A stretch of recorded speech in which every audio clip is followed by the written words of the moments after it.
ऐसा कुछ इंसिडेंट हुआ जो मैंने मुझे इस बात के लिए प्रेरित किया कि मैं ये वीडियो बनाऊं। कोई भी नहीं तो साम दाम दंड भेद करके खूब पैसा कमाएंगे। तो मैंने बोला इस साम दाम दंड भेद का मतलब, सर जरूरत पड़ा तो भ्रष्टाचार करेंगे। क्या सैलरी मिलती है आईएएस में? पीनट सैलरी होती है। कोई मतलब है कुछ सैलरी का? कि सर यूपीएससी ठीक है, आईएएस ठीक है, बट आईएएस में सैलरी कहाँ होती है? इसीलिए लोग भ्रष्टाचार करते हैं, इसीलिए लोग करप्शन करते हैं। आईएएस की सैलरी बढ़ानी चाहिए। ऑल इंडिया सर्विस के अंतर्गत 3 मुख्य पोस्ट होते हैं: IAS Indian administrative service, IPS Indian police service और आईएफओएस इंडियन फॉरेस्ट सर्विस। मैं बैठ जाऊं और बोलूं मुझे सैलरी देते रहो, nobody will give you salary, आपको भी नहीं मिलेगा। तो वेतन को समझने के लिए पहले एक आईएएस के रोल को तो समझो पहले। हेलो बच्चों, ये वीडियो अपने आप में एक अनोखा वीडियो है। ये अनोखा इसलिए है, सामान्य तौर पर कभी कोई वीडियो बनाता हूँ तो उसके लिए क्या होता है कि मुझे पहले से बताया जाता है और फिर मैं उस वीडियो पर थोड़ा रिसर्च करता हूँ, देन उसके बाद उस वीडियो को बनाता हूँ। बट ये वीडियो जैसे भी होता है कि मैंने सोच लिया कि मुझे आज ये वीडियो बनाना है, क्योंकि ऐसा कुछ इंसिडेंट हुआ जो मैंने मुझे इस बात के लिए प्रेरित किया कि मैं ये वीडियो बनाऊं। हुआ क्या कि क्लास में था, क्लास में किसी बच्चे ने कहा कि मैंने ऐसे ही पूछा उससे कि भाई क्यों आईएएस बनना चाहते हो? तो बोला सर पैसा कमाना है, खूब पैसा कमाना है। तो मैंने कहा कि क्या केवल यही उद्देश्य है आपका? बोले हाँ सर, सिंपल है एकदम, कोई भी नहीं तो साम दाम दंड भेद करके खूब पैसा कमाएंगे। तो मैंने बोला इस साम दाम दंड भेद का मतलब? बोले सर जरूरत पड़ा तो भ्रष्टाचार करेंगे। तो मैंने कहा क्यों भ्रष्टाचार करने की जरूरत है? आपको सैलरी भी तो मिलती है। सर क्या सैलरी मिलती है आईएएस में? पीनट सैलरी होती है। कोई मतलब है कुछ सैलरी का? और ये केवल उस बच्चे का प्रश्न नहीं था या उस बच्चे का ये जवाब नहीं था, बल्कि ऐसे तमाम जो यूपीएससी की तैयारी कर रहे हैं या जो यूपीएससी की तैयारी करना चाहते हैं, इन सबका कहीं ना कहीं बहुत से लोगों का यही मत होता है कि सर यूपीएससी ठीक है, आईएएस ठीक है, बट आईएएस में सैलरी कहां होती है? इसीलिए लोग भ्रष्टाचार करते हैं, इसीलिए लोग करप्शन करते हैं। आईएएस की सैलरी बढ़ानी चाहिए। तो मेरा अपना जो मत है और मेरा क्या उन तमाम एक्सपर्ट का मत है कि ये गलत है, ये अवधारणा गलत है, क्योंकि लोगों को पता ही नहीं है ठीक से कि एक आईएएस के पास या आईएएस को कुल कितनी सैलरी दी जाती है गवर्नमेंट की तरफ से, कुल कितनी सैलरी दी जाती है। तो वो उस बात को समझाने के लिए ये मैं वीडियो लेकर आया हूं, ताकि जो तैयारी करने वाले नए बच्चे हैं या जो तैयारी कर रहे हैं उनको पता लगे, वो मोटिवेशन मिले कि क्यों मुझे तैयारी करना है, क्यों आईएएस बनना है, आखिर आईएएस बन के मैं क्या पाऊंगा। क्लियर? तो इसी के साथ मैं आज का टॉपिक जो है ये लेता हूं कि आईएएस को कितनी सैलरी मिलती है। ठीक है, चलो शुरू करते हैं। सबसे पहले तो जानो, जो मैं समझाना चाहता हूं, पहले बात को समझना कि अगर मैं देश की अर्थव्यवस्था की बात करता हूं तो हमेशा आप सुनोगे जीडीपी, ग्रॉस डोमेस्टिक प्रोडक्ट, सकल घरेलू उत्पाद। और ग्रॉस डोमेस्टिक प्रोडक्ट में, ठीक है, मुख्य रूप से 3 क्षेत्र का योगदान होता है: प्राइमरी, सेकेंडरी और टर्सरी। यानी प्राथमिक क्षेत्र जो मुख्यतः कृषि से संबंधित होता है, इसमें कृषि पशुपालन सब आते हैं। सेकेंडरी यानी द्वितीयक, जो मुख्यतः उद्योग, निर्माण, विनिर्माण, कंस्ट्रक्शन, मैन्युफैक्चरिंग से संबंधित होता है, सेकेंडरी। और तीसरा होता है तृतीयक क्षेत्र, जिसको सेवा क्षेत्र भी कहा जाता है, सेवा क्षेत्र। बहुत ध्यान से समझना जो मैं बात को समझा रहा हूं, क्योंकि इकोनॉमी का टीचर हूं, अर्थशास्त्र, अर्थव्यवस्था पढ़ाता हूं, तो उसी से जोड़कर समझाऊंगा मैं तो भाई। ठीक है। अब तृतीयक क्षेत्र की बात करें, इसी इन तीनों से मिलाकर देश का जीडीपी बनता है। तृतीयक क्षेत्र की बात करें तो इसके अंतर्गत भी दो क्षेत्र होते हैं, पुनः दो क्षेत्र होते हैं, चतुर्थ और पंचम। चतुर्थ और पंचम। चतुर्थ में कौन होता है? जिसमें अत्यधिक कुशलता होती है, जैसे रिसर्च एंड डेवलपमेंट वाले लोग चतुर्थ में आते हैं। होते तो सेवा में ही है सब, लेकिन सेवा में भी वो रिसर्च एंड डेवलपमेंट वाले लोग जो हैं वो चतुर्थ में चले जाते हैं। और पंचम जो सबसे ऊपर, सबसे सर्वश्रेष्ठ होता है, जहां पर अत्यधिक कुशलता भी होती है, अत्यधिक कुशलता होती है इनमें, लेकिन कुशलता के साथ साथ इनमें निर्णय लेने की क्षमता होती है, निर्णय लेने की क्षमता भी होती है। वो पंचम में सबसे सर्वश्रेष्ठ क्षेत्र में आते हैं, सबसे ऊपर में आते हैं। हाँ, एकदम क्लियर। तो इसीलिए लोक प्रशासन, पब्लिक एडमिनिस्ट्रेशन, आईएएस जो हैं, ठीक है, ये पंचम क्षेत्र में है। पहले तो ये जानो कि ये job, civil service, Indian administrative service पंचम क्षेत्र में है। ठीक है, सबसे प्रेस्टिजियस जॉब, सबसे प्रेस्टिजियस जॉब। डन, शाबाश। अब अगर बात करें कि अगर मैं बात कर रहा हूं, ध्यान से समझना, आईएएस, तो जो आईएएस होता है जनरली ये ऑल इंडिया सर्विस होता है, ऑल इंडिया सर्विस।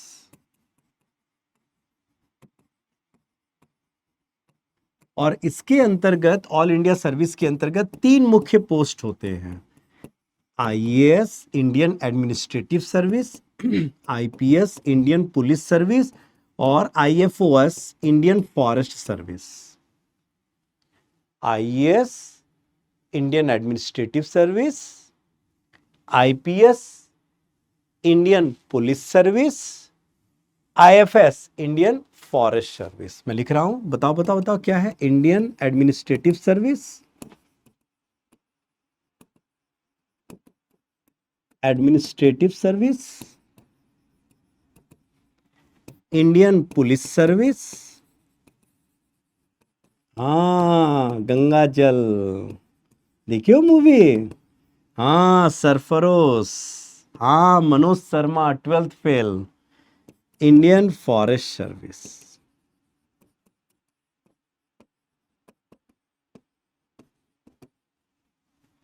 ठीक है, तो ये ऑल इंडिया सर्विस के अंतर्गत आते हैं। अब इनकी जो सैलरी होती है, अगर मैं आईएएस की सैलरी की बात करता हूं, सैलरी की बात करते हैं, तो इनकी सैलरी जो है ये पे कमीशन, वेतन आयोग द्वारा निर्धारित होता है। पे कमीशन यानी जिसको बोलते हैं वेतन आयोग द्वारा निर्धारित किया जाता है। अभी वर्तमान में आईएएस को या केंद्रीय कर्मचारी को जो वेतन दिया जा रहा है, राज्य के कर्मचारी जो हैं, ये 7th पे कमीशन के अनुसार दिया जा रहा है। जबकि आप लोगों को पता है कि 8वें पे कमीशन का गठन हो चुका है। अब इसके जो भी अनुशंसा होगा उसके आधार पर 8वें पे कमीशन का सैलरी स्ट्रक्चर आ जाएगा। तो अभी लेकिन वर्तमान में 7वें पे कमीशन, जब 8वां आएगा तो 8वें के हिसाब से मैं वीडियो बना दूंगा, तब देख लेना। तो 7वें पे कमीशन के हिसाब से अभी जो दी जा रही है, इनको सैलरी, इनको वेतन दिया जा रहा है, आईएएस को दिया जाता है। डन। सवाल ये उठता है कि आखिरकार आईएएस की जॉब इतना ल्यूक्रेटिव जॉब क्यों है? इतना ल्यूक्रेटिव, इतना आकर्षित करने वाला जॉब क्यों है? तो इसके पीछे का दो मुख्य रीजन अगर देखा जाए, दो मुख्य रीजन देखा जाए। क्या? पहला तो इसका रोल, एक आईएएस का जो रोल होता है, जो सर्विस में इसका रोल होता है, वो बहुत व्यापक होता है, बहुत बड़ा, कवरेज बहुत बड़ा होता है, ठीक है, बहुत बड़ा। और दूसरा, ये बहुत प्रेस्टिजियस जॉब है, प्रेस्टिजियस, इतना सम्मान आपको और कहीं नहीं मिलेगा जो इस जॉब में मिलेगा। पता लग जाए आईएएस, अरे भैया अलग ही रुतबा, क्या रुतबा भाई, कहने की बात नहीं, इतना प्रेस्टिजियस जॉब है। माने गवर्नमेंट मशीनरी जो है, एग्जीक्यूटिव मशीन, एग्जीक्यूटिव अगर हम बात करें, जो एग्जीक्यूटिव गवर्नमेंट मशीनरी है, उसमें सबसे क्रिटिकल रोल जो होता है वो एक आईएएस का ही होता है। अगर मैं आईएएस के रोल की बात करूं ताकि आप समझ सकें, जैसे मुझे अगर यहां पीडब्ल्यू में वेतन मिल रहा है, ऑब्वियसली मेरे रोल के कारण मुझे मिलेगा, मेरे किए गए कार्य के अनुसार मिलेगा। मैं बैठ जाऊं और बोलूं मुझे सैलरी देते रहो, nobody will give you salary, आपको भी नहीं मिलेगा। तो व्यक्ति को उसके रोल के आधार पर वेतन दिया जाता है। तो वेतन को समझने के लिए पहले एक आईएएस के रोल को तो समझो। पहले एक आईएएस का रोल क्या है? अगर मैं रोल की बात करूं, सबसे पहले अगर बात करें तो ये क्या करता है? डिस्ट्रिक्ट, ठीक है ना, एडमिनिस्ट्रेशन का काम करता है, डिस्ट्रिक्ट को संभालता है, ये एक पूरे जिले को संभालने का काम करता है, जिला प्रशासन को संभालता है, डिस्ट्रिक्ट एडमिनिस्ट्रेशन का काम करता है ये। फिर पॉलिसी फॉर्मुलेशन, पॉलिसी फॉर्मुलेशन का काम करता है। हमारे देश में जो नीतियां बनाई जाती है सरकार की, उसमें सबसे बड़ा रोल एक आईएएस का ही होता है। फिर पब्लिक सर्विस अगर बात करें, इंप्लीमेंटेशन, क्या मतलब है? सरकार बहुत सारे गरीबों के लिए, वंचित समूहों के लिए, महिलाओं के लिए कार्यक्रम लेकर आती है। उन कार्यक्रम को, प्रधानमंत्री जनधन योजना हो या कोई भी कार्यक्रम, एनएफएसए कार्यक्रम हो, नेशनल फूड सिक्योरिटी एक्ट, उन सब को लागू करने का काम किसका होता है? आईएएस ऑफिसर का होता है। आईएएस ऑफिसर का होता है वो सारा काम। यहां तक कि लॉ एंड ऑर्डर अगर बात करें, जिले में लॉ एंड ऑर्डर, अब बोलोगे सर क्या बात कर रहे हो, लॉ एंड ऑर्डर तो आईपीएस का काम है। हाँ, आईपीएस उसको मेंटेन करता है, लेकिन आईपीएस की भी रिपोर्टिंग किसको होती है? आईएएस को होती है, डिस्ट्रिक्ट मजिस्ट्रेट को होती है। तो कहीं ना कहीं पूरे जिले का लॉ एंड ऑर्डर जो होता है वो आईएएस के अंतर्गत ही आता है, आईएएस के अंतर्गत ही आएगा। और अगर बात करें एडवाइजरी रोल, एडवाइजरी रोल सरकार को विभिन्न मुद्दों पर सलाह देने का काम करता है, डिपार्टमेंट में सलाह देने का काम करता है। फिर डिपार्टमेंट सुपरविजन,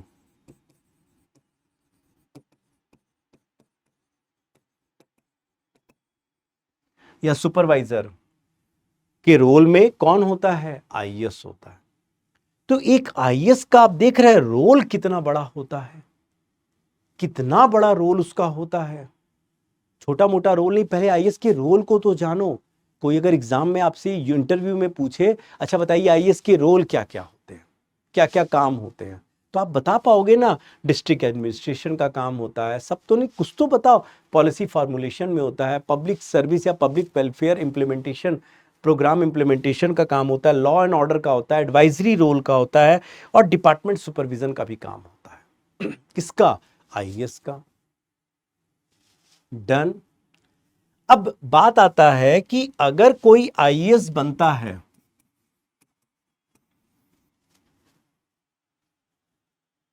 तो सीधे क्या वो एकदम कैबिनेट सेक्रेटरी तक पहुंच जाता है? सीधे कैबिनेट सेक्रेटरी?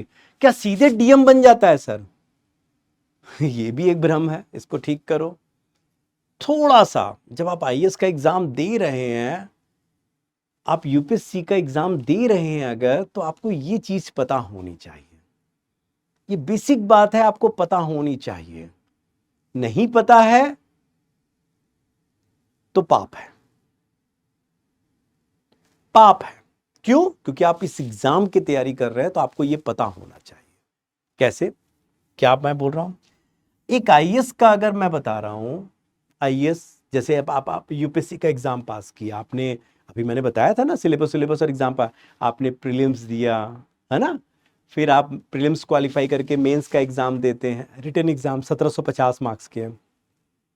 फिर अभी जैसे मेंस का रिजल्ट आया है, फिर 275 नंबर का आप इंटरव्यू देंगे, और फिर टोटल कट ऑफ में जब आप उस कट ऑफ को क्वालिफाई करेंगे तो आपको रैंक दिया जाएगा। मान लीजिए शुरुआत के आप 100 या शुरुआत के 70 आप रैंक में हैं, और आपका चॉइस ही आईएएस है, चॉइस ही प्रेफरेंस ही आईएएस है, और आपको आईएएस दे दिया जाता है, आप आईएएस क्वालिफाई करते हैं, तो उसके बाद आपको लाल बहादुर शास्त्री एकेडमी मसूरी में भेजा जाता है। ओह क्या जगह हो, जन्नत है। लबासना भेजा जाता है, और वहाँ पर बहुत अच्छी ट्रेनिंग, सुख सुविधा। मतलब जैसे कि मैं बता रहा हूँ, सब यहाँ तैयारी करने वाले बच्चे तो उनको पता है कि अगर हॉस्टल में रह रहे हैं तो सुबह जैसे अगर है तो ब्रेड खाना है, ब्रेड, और किसी को आदत है बटर खाने का, तो यहाँ क्या होगा, बटर का एक छोटा सा टुकड़ा दे दिया जाएगा, वो जो आता है छोटा वाला, और 2 ब्रेड दे दिया जाएगा, खा लो, हो गया। आप दूसरा बटर का टुकड़ा मांगने जाएंगे तो नहीं मिलेगा। ब्रेड हो सकता है एक आपको एक्स्ट्रा मिल जाए, बटर नहीं दिया जाएगा वहाँ। अरे भाई, वहाँ पर ऐसे भर कर रखा होता है, लो ना भाई, कितना तुम बटर खाओगे, कितना तुम ब्रेड खाओगे। वहाँ खाना थोड़ी ना आपको सर्व किया जाएगा थाली में, वहाँ तो बुफे होगा, कई सारे आइटम्स होंगे, खूब खाओ पियो, खूब मौज मस्ती करो वहाँ पर। लबासना में आपकी ट्रेनिंग होगी, और जब आप लबासना की ट्रेनिंग पूरा कर लेते हैं तो आप प्रोबेशन में आते हैं, आपकी जॉब स्टार्ट होती है। And can you believe, now this is very important जो आपको जानना चाहिए, कि आपकी जॉब जब स्टार्ट होगी तो आप पहले असिस्टेंट कलेक्टर बनेंगे, असिस्टेंट कलेक्टर बनेंगे, या आप इसको बोल सकते हैं एसडीएम, सब डिस्ट्रिक्ट मजिस्ट्रेट आप बन सकते हैं। असिस्टेंट कलेक्टर या सब डिस्ट्रिक्ट मजिस्ट्रेट, बहुत ध्यान से समझना आपकी एंट्री जो हो रही है, ठीक है ना, एंट्री। अब इसके बाद ये आप लगभग जो है मानकर चलिए शुरुआत के आप 4 साल तक, माने शुरुआत के लगभग 4 साल तक आप असिस्टेंट कलेक्टर के रूप में काम कर रहे होते हैं, ठीक है ना। उसके बाद फिर आप बनते हैं क्या, डेप्यूटी कलेक्टर, डेप्यूटी कलेक्टर बनते हैं, या इसको हम लोग बोल सकते हैं ADM, additional district magistrate, additional district magistrate. और लगभग मानकर चलिए आप 4 से लेकर 9 साल तक आप एडीएम या डिप्टी कलेक्टर के रूप में अनुभव प्राप्त कर रहे होते हैं। विभिन्न क्षेत्रों में आपको अनुभव, यानी आपको तैयार किया जा रहा है, तैयार किया जा रहा है। थर्ड स्टेप में जब आप पहुंचेंगे, वो है जब आपको मिलेगा डिस्ट्रिक्ट मजिस्ट्रेट, कलेक्टर या डिस्ट्रिक्ट मजिस्ट्रेट का पोस्ट मिलता है। डिस्ट्रिक्ट मजिस्ट्रेट,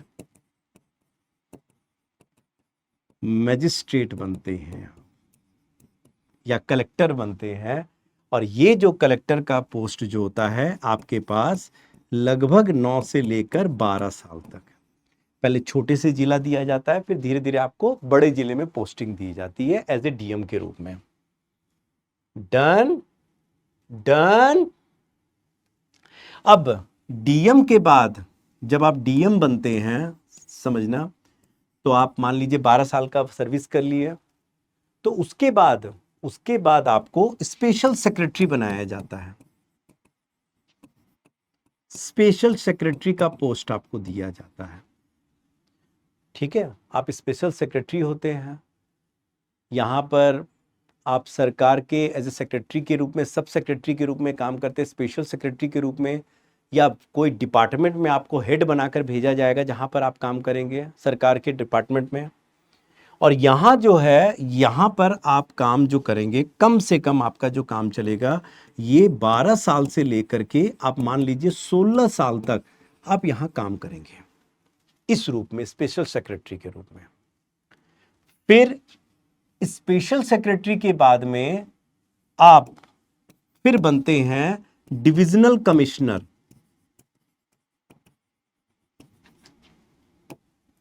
डिविजनल कमिश्नर बनते हैं।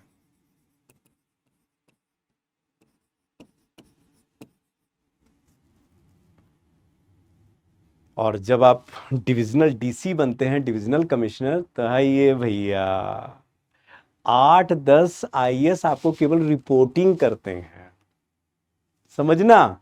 यानी जो असिस्टेंट कलेक्टर या जो प्रोबेशन में आईएएस आते हैं वो सब आते हैं डिविजनल कमिश्नर के अंतर्गत। पहले 8-10 आईएएस आपको रिपोर्टिंग करेंगे, है ना, और इंजॉय करेंगे आप इस सेवा को। 16 से लेकर आप मानकर चलिए आप 25 साल तक आप इस सर्विस को इंजॉय करेंगे।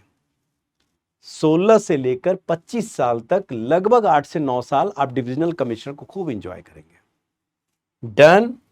इसके बाद आप बनते हैं चीफ सेक्रेटरी। आप क्या बनते हैं? चीफ सेक्रेटरी बनते हैं। ये कौन होते हैं? जो भी मुख्यमंत्री होगा राज्य का, उसका एक चीफ सेक्रेटरी होगा। हर राज्य सरकार में मुख्यमंत्री का एक चीफ सेक्रेटरी होता है, और वो चीफ सेक्रेटरी वही आईएएस ऑफिसर प्रमोट होकर के बनेगा। और ये आप 25 साल के ऊपर आप मानकर चलिए लगभग 30-35 साल तक आप रहते हैं। 25 साल से ऊपर चले जाते हैं आपकी सर्विस, यानी अब तक 25 साल से ऊपर हो चुकी है, और लगभग 30-35 साल तक, 35 साल तक आप मानकर चलिए इस पर होते हैं। 35 साल तक चीफ सेक्रेटरी के रूप में आप रहते हैं। डन। अब इसी दौरान क्या होता है? इसी दौरान एक घटना घटेगा। क्या घटना घटेगा? कि अगर मान लीजिए पोस्ट खाली है, लगभग खाली होता है, पोस्ट खाली है, और आप एज वाइज अभी आप रिटायर नहीं हो रहे, आप क्वालिफाई कर रहे हैं, तो आप सबसे हाईएस्ट पोस्ट, सबसे हाईएस्ट जो आईएएस का है, आप बनते हैं कैबिनेट सेक्रेटरी। Cabinet secretary. और ये आप मानकर चलिए 35 साल की जो सर्विस आपकी हो चुकी होगी, और जब पोस्ट खाली होगा, वैकेंसी खाली होगी, तो आप कैबिनेट सेक्रेटरी के रूप में काम कर रहे होंगे। सबसे हाईएस्ट पोस्ट सेंट्रल गवर्नमेंट में। तो ये वो क्या है? हायरार्की है जो एक आईएएस ऑफिसर अपने पूरे सर्विस के दौरान अचीव करता है। इसीलिए मैं क्यों कहता हूं कि बहुत अर्ली एज में क्यों बच्चों को बताता हूं, जब वो ग्रेजुएशन की तैयारी कर रहे होते हैं, तो क्यों बोलता हूं कि ग्रेजुएशन की तैयारी करते हुए और ग्रेजुएशन के तुरंत बाद निकालने की कोशिश करो इस एग्जाम को। क्योंकि आप जितनी जल्दी निकालेंगे, आपको 60 साल से पहले आपको कहां पहुंच जाना है? कैबिनेट सेक्रेटरी का। भाई ये पोस्ट तो एंजॉय करना है, ये तो एंजॉय करना ही। कि आईएएस बनो और कैबिनेट सेक्रेटरी ना बनो, सब बेकार। ठीक है, लगभग फिर समझ लो कि सब बेकार है। हालांकि सब कुछ मिलता है एक आईएएस ऑफिसर को, लेकिन कैबिनेट सेक्रेटरी का पोस्ट तो एंजॉय करना ही चाहिए उसको। डन।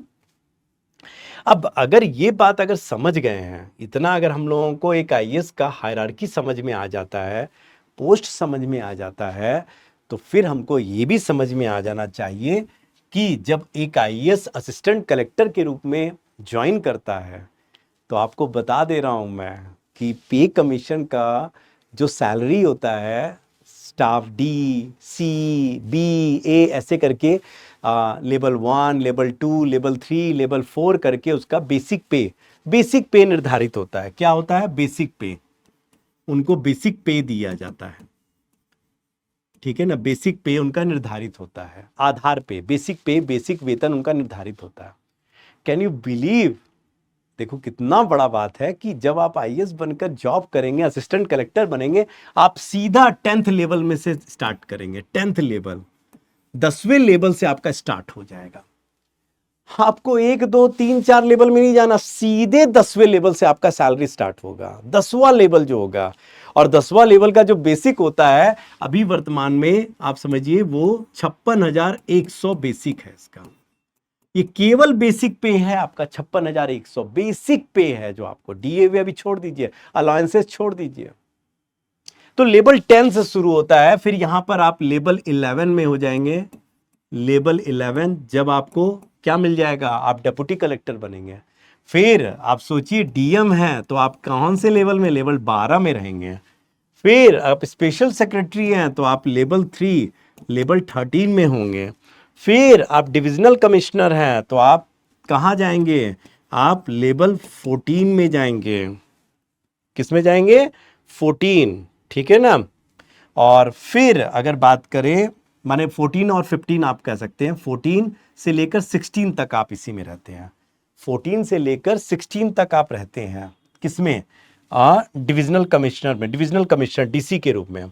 और फिर सेक्रेटरी के रूप में आप समझिए लेवल 16 या 17 आप इसमें रहेंगे, ठीक है। 16 तक होते होते तक आपको चीफ सेक्रेटरी मिल सकता है, लेकिन जो सबसे हाईएस्ट पोस्ट होता है ये लेवल 18 होता है, लेवल 18 होता है, ठीक है। इसका मतलब आप सैलरी में स्टार्ट कहां से करते हैं, लेवल 1, लेवल 1 में शुरू करते हैं और कहां तक पहुंचते हैं, लेवल 18 तक पहुंचते हैं, ठीक है। यानी जब आप शुरू करते हैं तो आपकी बेसिक सैलरी 56,100 होती है। जब आप डीएम पहुंचते हैं तो यही बेसिक सैलरी आपकी 67,700 बेसिक हो जाता है। और यही जब आप डीएम बन जाते हैं तो आपकी यही सैलरी 78,700 बेसिक हो जाता है, लगभग लगभग इतना बेसिक हो जाता है आपका। फिर आप स्पेशल सेक्रेटरी बनते हैं तो आपकी यही सैलरी 1 लाख लगभग 44,000 हो जाता। 1 लाख पहले 18,000 होता है, 1,18,000 आपका रहता है, 1,18,200 आपका बेसिक रहता है। फिर आप डिविजनल कमिश्नर होते हैं तो आपका 1,44,000 आपका बेसिक रहता है, लगभग इतना आपका रहता है, ठीक है ना। और बहुत इससे बढ़ता ही जाता है 1,44,000 से। सबसे बड़ी बात है चीफ सेक्रेटरी जो है, चीफ सेक्रेटरी ये जो है, ये लगभग मैं बता रहा हूं, इसका देखो ये होता है 2,25,000, ठीक है। और जो कैबिनेट सेक्रेटरी होता है ये होता है 2,50,000। सबसे इंपॉर्टेंट ये आकर्षित, क्योंकि ये 1,44,000 से लगभग 1,80,000 तक हो सकता है, इसका 80,000 तक भी जा सकते हैं इसका, ना 1,80,000 तक का भी हो सकता है। तो सबसे जो आकर्षित होता है 2,25,000 और 2,50,000 जो होता है वो कैबिनेट सेक्रेटरी का सबसे हाईएस्ट, चीफ सेक्रेटरी का 2,25,000, ठीक है ना, बेसिक पे, बेसिक पे। तो ये बहुत जरूरी है, एक यूपीएससी कैंडिडेट को, एस्पिरेंट को कम से कम इतना तो पता होना चाहिए, हायरार्की तो पता होना चाहिए, ठीक है। अब बात करते हैं कि क्या केवल यही बेसिक मिलता है। तो एक आईएएस की सैलरी की बात करते हैं। एक आईएएस को जो मंथली सैलरी मिलता है, मंथली जो सैलरी मिलता है, क्या मिलता है उसमें, कंपोनेंट क्या होता है, बेसिक होता है, माने शुरुआत बेसिक, अगर जो शुरुआत में हो रहा है, मैंने लिखा 56,100 बेसिक है, डन। अब इसमें डीए जुड़ता है, डियरनेस अलाउंसेस जुड़ता है, जो महंगाई भत्ता होता है। एंड कैन यू बिलीव कि अभी वर्तमान में डीए जो है 7वां पे कमीशन के अनुसार ये बेसिक का 42% है, ये बेसिक का 42% है, डन।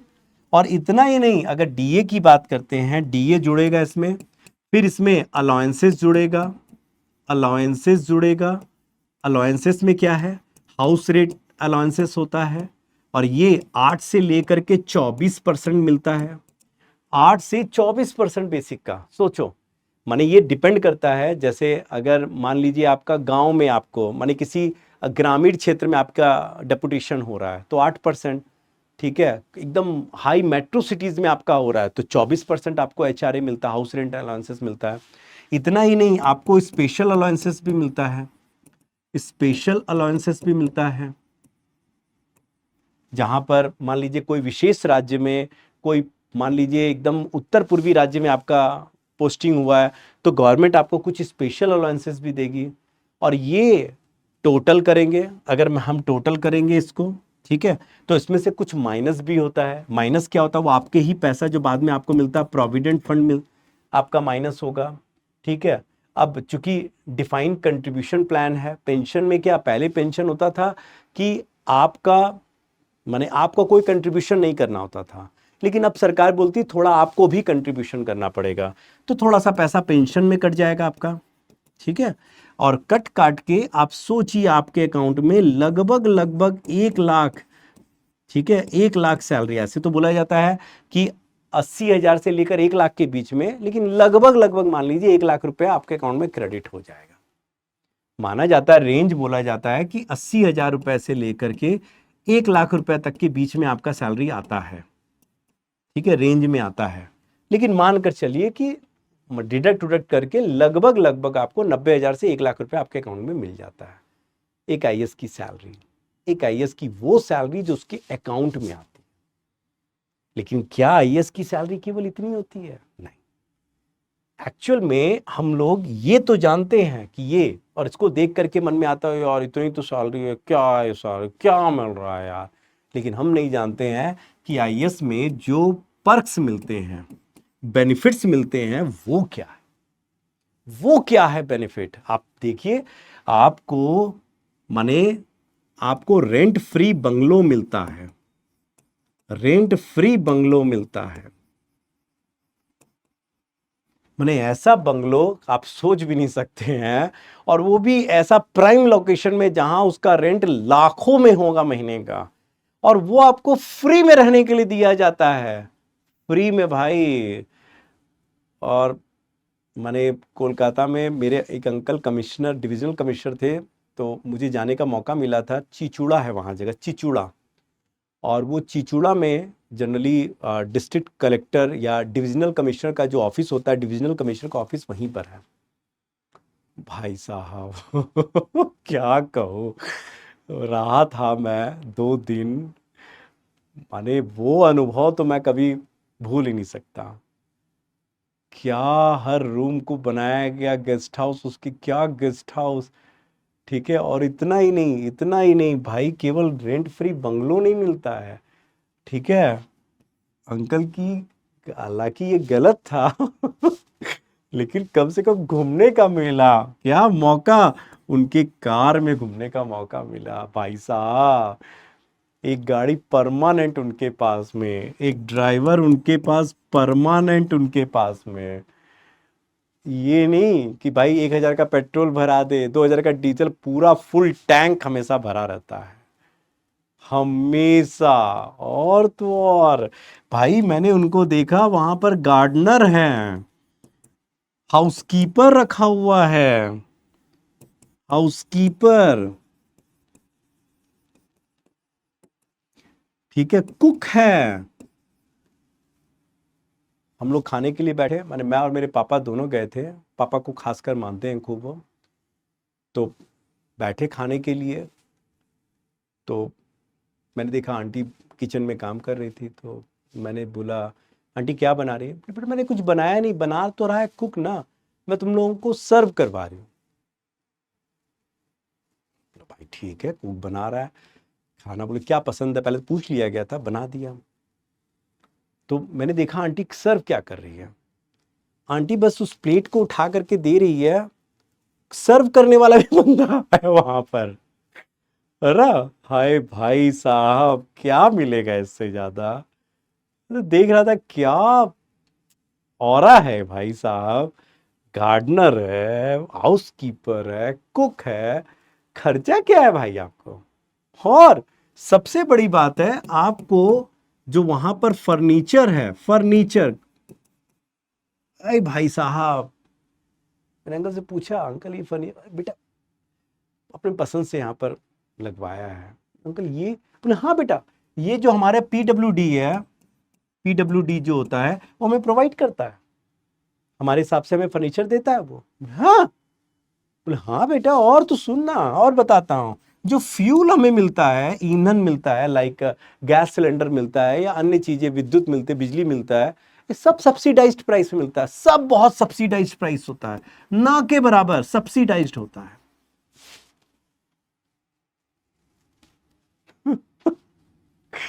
हाँ हाँ हाँ हाँ हाँ हाँ।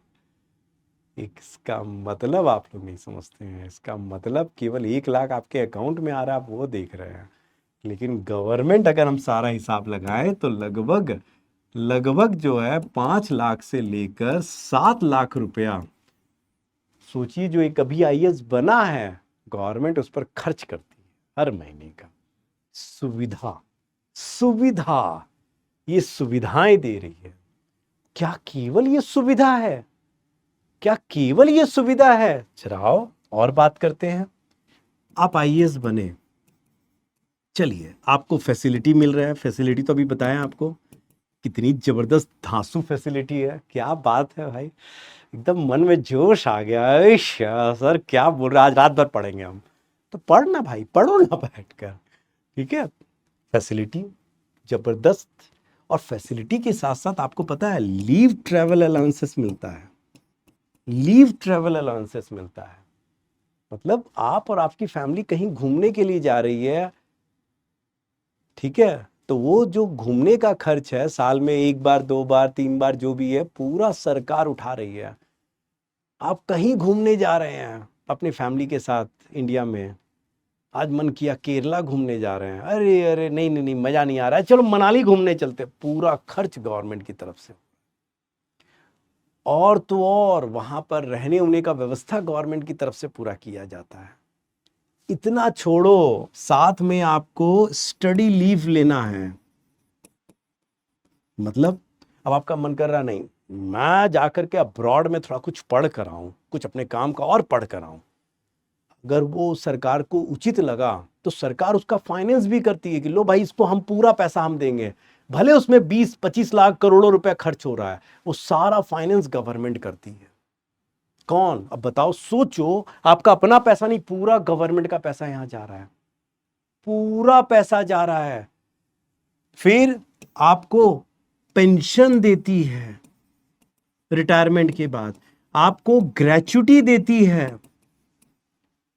ग्रेटिट्यूड देती है, ग्रेच्युटी देती है, वन टाइम पेंशन मिलता है हर महीना। जो आपका लास्ट 50% जो सैलरी है, जितना सैलरी जो आपने सैलरी लिया है, उसका 50% आपको पेंशन के रूप में दिया जा रहा है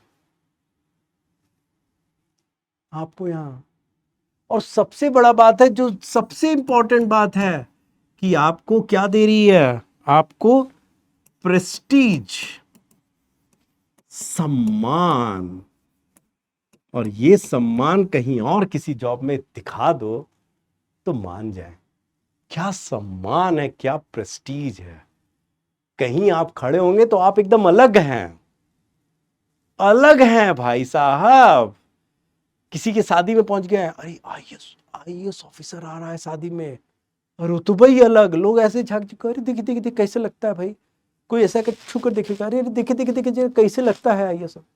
हाँ, ऐसे तन करके हाथ में गिलास ले, ए शाबाश, क्या प्रेस्टीज है, आपका साइन का वैल्यू है, आपके बोलने का वैल्यू है। इससे बेहतर और इससे बेस्ट जॉब नहीं हो सकता। छोड़ो, इतना छोड़ो, यहां तक कि आप रिटायर हो गए, पोस्ट रिटायरमेंट अगर बात करें, पोस्ट रिटायरमेंट अगर बात करें, तो क्या देख रहे हैं? हाय भाई साहब, आपको री एम्प्लॉयमेंट मिल रहा है, आप कहीं गवर्नर बनाए जा रहे हैं, कहीं किसी समिति के अध्यक्ष बनाए जा रहे हैं, ये समिति वो समिति, कहाँ रिटायर हो रहे हैं, और आपको पेंशन दिया जा रहा है, और जरूरत पड़ने पर आपको गवर्नमेंट आवास की भी सुविधा दे देती है अगर आवश्यकता पड़े तो आप सोचिए पोस्ट रिटायरमेंट बेनिफिट देखिए क्या है। क्या जबरदस्त है। और सबसे बड़ी बात है, सबसे बड़ी बात है जो मैं यहां पर लिख रहा हूं, सबसे इंपॉर्टेंट बात है जॉब सिक्योरिटी। जॉब सिक्योरिटी, कोई दिखा दे इस जॉब के अलावा कोई और जॉब में सिक्योरिटी। प्राइवेट कंपनियां तो हायर एंड फायर, आज जॉब कल जॉब, नहीं पता नहीं, कल नहीं पता नहीं, कल ही आपको फोन कर दे देखिए जैन साहब नहीं हो पा रहा है यार, छोड़ दीजिए, ले भैया। हाँ हाँ, अगला महीना क्या होगा। यहां आपकी जॉब सिक्योरिटी, आपको जॉब से निकालना इतना आसान नहीं है। अनुच्छेद, अगर हम संविधान के अनुच्छेद 311 की बात करते हैं तो वो आपकी जॉब सिक्योरिटी को बताता है कि आपको इतना आसानी से कोई निकाल नहीं सकता है।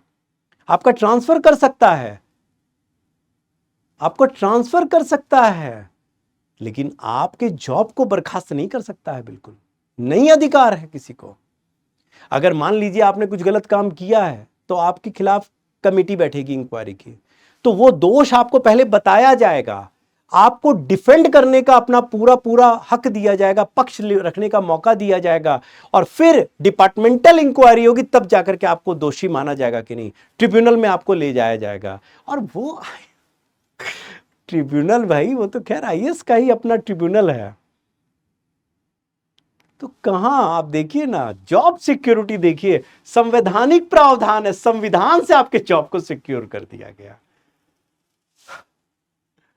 ये है आईएएस का रुतबा, ये है आईएएस की सैलरी, ये है क्यों आईएएस बनना है, वो मोटिवेशन, वो आग क्या है, ये वो आग है। इसे जलाओ कि क्या चीज है, पाते रह जाओ, सोचते रह जाओगे। लोग यहां सोचते रह जाते हैं कि कैसे इस जॉब को पालें। करना है यार, करना है, तुम्हें मौका मिला है बुद्धू, मौका मिला है। नहीं अगर मौका मिला है, मन में अगर आया हुआ है तो कर जाओ यार, इससे बेहतर जॉब कुछ नहीं हो सकता। हालांकि ये भी बात सही है कि ये अंतिम नहीं है, जिंदगी बहुत बड़ा है, कोई बात नहीं, नहीं हुआ है तो हम कुछ और भी बेस्ट करेंगे। लेकिन अगर है अटेम्प्ट, अगर है मन, है स्थितियां कुछ अनुकूल, तो बस लग जाओ। This is all about today session. Thank you so much, all the best, bye bye, all the best.